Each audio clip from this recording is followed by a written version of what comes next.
Du côté de Bordeaux, des coups durs aussi. On savait que Benarbia était suspendu. Yohan Mikou, lui, c'est le forfait de dernière minute. Et Bordeaux est privé de Benarbia et de Mikou. Les deux meneurs de jeu bordelais sont donc absents ce soir. Le début de match est plutôt à l'avantage des Corses avec un jeu long de la part de Bastien. Ballon vers Paulo Alves. Alves qui passe à Ramé. Et Alves qui ouvre le score après 12 minutes. Ulrich Ramé est battu. Bastien marque sur sa toute première occasion grâce à son portugais Paulo Alves sur un long ballon de Sierzewski. Les Bastiais qui jouent long et ça marche, qui prennent en défaut la défense de Bordeaux. Alves, il avait marqué lors de son tout premier match avec Bastia, c'était contre Metz en tout début de championnat.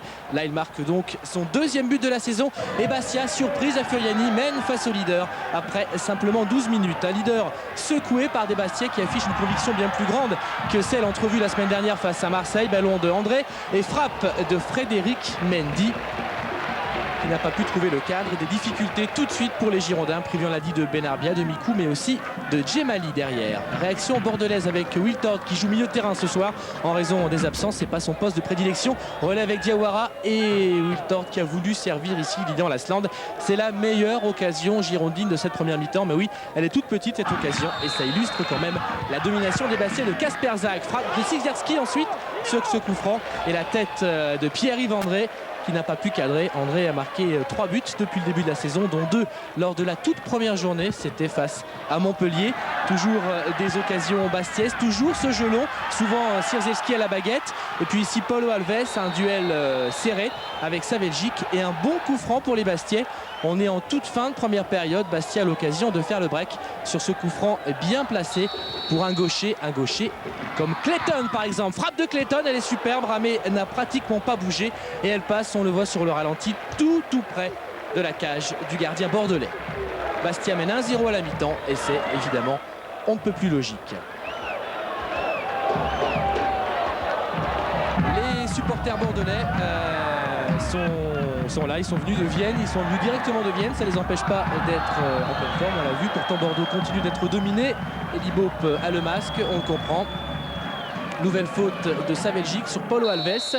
Pierre-Yves André avec un regard qu'on va qualifier de tueur. La frappe de Pierre-Yves André et le but, coup franc absolument somptueux de l'ancien Rennais qui marque son 4e but de la saison. Eddie Bope a compris que les choses ne tourneraient pas rond ce soir et la frappe d'André est superbe. Décalage pour éviter le mur, décalage de Clayton et frappe rectiligne qui vient se ficher pratiquement dans le petit filet de Ramé.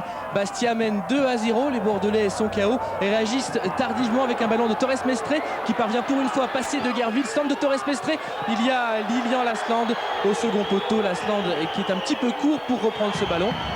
Lasland qui lui aussi ne marque plus trop dans ce championnat. Compteur bloqué à 3 buts et pas de sélection pour Lilian Lasland dans l'équipe de France qui va jouer cette semaine face à la Russie et contre Andorre. D'autres occasions pour les Bordelais avec Lasland. Il n'y a pas trop de conviction quand même si ici Moussampa qui évolue en position de milieu gauche une nouvelle fois ce soir a tenté une reprise en demi-volée, une reprise qui passe quand même assez loin du cadre. Les Bastiais gèrent, les Bastiais qui opèrent par contre toujours ces ballons longs qui gênent considérablement la défense bordelaise. Frédéric Ney a fait son entrée, une bonne entrée, il sera très mobile tout au long de cette fin de match et il parvient ici à centrer. Sierzewski est tout près et c'est Alicart qui sauve son camp de justesse. Les Bastiais étaient tout près du 3e but et les Bordelais, c'est vrai, non c'est pas Alicart, c'est sa Belgique qui a sauvé son camp ici. Les Bordelais, c'est vrai, sont quand même assez largement dominés. On en reste à 2-0. Le sourire pour Kasper Zak parce que Bastia restait sur 2 défaites consécutives en championnat, dont une à domicile qui avait fait très mal aux Bastiais la semaine dernière face à Marseille. Bordeaux battu, première défaite de la saison pour les Bordelais. Et oui, les Bastiais donc ont été les premiers à faire tomber les Bordelais. Ça doit vraiment soulager Cyril les Bastiais parce qu'il y avait beaucoup de tensions ces dernières semaines du côté de l'île de Beauté. Oui, on est avec Pierre-Yves André. Hervé, Pierre-Yves, c'était le Bastia de cette année ou le Bastia de l'année dernière au niveau des vertus cette saison? Ce soir plutôt. Ce soir, je crois que c'était plus le Bastia de l'année dernière, c'est-à-dire avec beaucoup d'envie, beaucoup d'agressivité, beaucoup de hargne, ce qui est vrai, ce qui faisait nos vertus la saison passée. Maintenant, c'est vrai qu'il y a beaucoup de nouveaux joueurs et il faut justement qu'ils s'imprègnent de l'esprit qui règne ici, l'esprit corse en l'occurrence. Mais il faut leur laisser le temps et ça viendra petit à petit.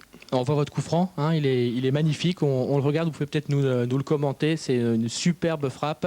Voilà un ballon donné par Clayton, allez-y Pierre-Yves. Non, je pense que là, la balle elle est poussée par José, je crois que c'est beaucoup travailler l'entraînement. on essaye de bien coordonner nos départs respectifs. Lui, il fait partir le ballon et moi ma course. Et puis après, on met à peu près tout ce qu'on a dans le pied et puis ça part. Comment vous expliquez le parcours chaotique de Bastia pour le moment dans ce championnat?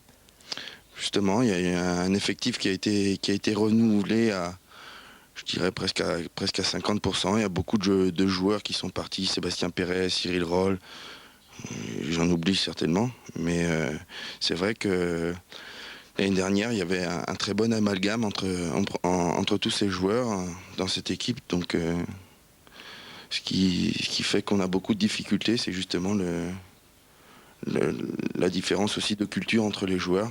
Il y a un Portugais, un Brésilien, un Polonais. C'est vrai que c'était difficile de faire l'amalgame et que le groupe trouve un allant et puis une certaine envie de jouer ensemble. En tout cas, ça va mieux puisque Bastia a fait tomber le leader. On va écouter Elie Baup au micro de Gaëtan Huard. Gaëtan qui lui demande si la défaite de Bordeaux est imputable au match de Coupe d'Europe mardi contre le Rapide de Vienne et puis aussi aux absences. Mais on le voit, Elie Baup ne se réfugie pas derrière ses excuses. On l'écoute. Des raisons ou des excuses, on pourrait en trouver beaucoup. Vous en avez énuméré quelques-unes.